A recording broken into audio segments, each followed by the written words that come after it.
क्या आपने कभी ऐसे संत को देखा है जो किसी की आंखों में देखकर कह दे, बेटा तेरी सांसों की गिनती अब बस 6 महीने की रह गई है, और वो फिर बात सच हो जाए। यह कोई फिल्म नहीं बल्कि एक सच्ची घटना और भक्ति वाली घटना है, जो बताती है कि कर्मों का लेखा जोखा खत्म होते ही ईश्वर तुम्हें कुछ संकेत देते हैं जो तुम समझ नहीं पाते हो। आपको एक कथा सुनाता हूँ। वाराणसी के पास एक छोटा सा गांव था, देवघाट। वहीं रहता था हरिनारायण नाम का एक भक्त, जो रोज भगवान शिव को अभिषेक करता, पर जीवन में परेशानियों का अंत नहीं हो रहा था। एक दिन उसने सोचा, क्यों न किसी संत से मिलकर अपने दुख का कारण पूछ लूं। वो त्रिलोक बाबा के पास गया, और जो एक सिद्ध संत थे, उन्होंने साक्षात उनकी आंखों में अग्नि देखा। हरिनारायण ने प्रणाम किया और बोला, बाबा मेरे जीवन में दुख क्यों नहीं खत्म होते हैं। बाबा ने आंखें बंद की और कुछ देर मौन रहे। फिर बोले, बेटा सुख तो मिलेगा, पर उस सुख के साथ साथ मुक्ति की भी द्वार खुलेंगे। अब से 6 महीने बाद तू अपने अंतिम हरि नाम के संग इस देह को त्याग देगा। हरिनारायण मुस्कुराया, बाबा मृत्यु भी अगर हरि नाम में हो तो सौभाग्य है। ऐसा कहकर हरिनारायण ने अपने घर चला गया।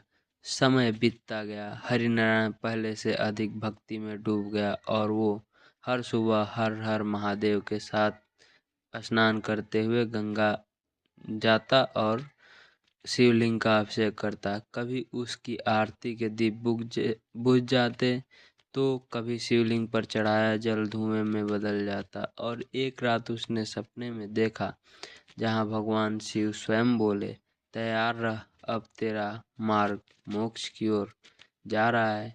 वो हड़बड़ा कर उठ गया, और ठीक 6 महीने बाद वही दिन वही समय गांव में महाशिवरात्रि की तैयारी होने लगी थी। हरिनारायण ने पूछा कि आज सब मिलकर महादेव का अभिषेक करेंगे। आरती के बाद उसने सभी को प्रसाद दिया, फिर खुद बैठ गया और शिवलिंग के सामने आंखें बंद की और कहा, हर हर महादेव। तीसरी बार नाम जपते हुए उसका शरीर शांत हो गया। लोगों ने समझाया, शायद ये ध्यान में है, पर उसके चेहरे पर ऐसी शांति थी जैसे कि वह प्रभु के चरणों में बैठा हो और सो गया हो। त्रिलोक बाबा दूर आश्रम में ध्यान में बैठे थे।